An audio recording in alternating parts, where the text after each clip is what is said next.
become more aggressive, and eventually got to the point where he followed me into the editing room again, without me knowing he was doing that, of course, and came up behind me to the point that he humped me from behind until he had an orgasm. And I was mortified. I was so scared that I had my grandmother move from another state to be with me because I was unsure, what I was going to do. I was afraid to tell my news director or anyone.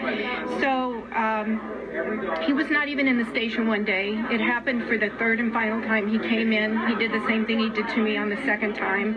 And I absolutely couldn't tolerate it anymore. Later that night, he came and knocked on my door at my apartment. How he found, I'm sure it was easy for him to find out through his resources, but he came and he followed me and went to my apartment and knocked on my door. Of course, I didn't answer. And I quit my job the next day. And it changed the course of my life. This obviously you had to quit your job. It had a huge impact on your life. As many people say, why didn't you speak out sooner? You told your story briefly before the election. Why did you not speak out before?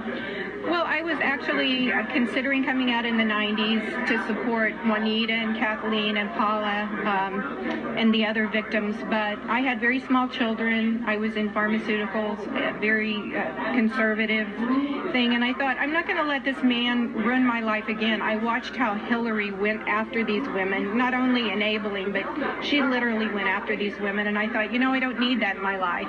But I was so moved to speak out when I watched Hillary get closer and closer to the presidency, and thinking that Bill would be back in the White House.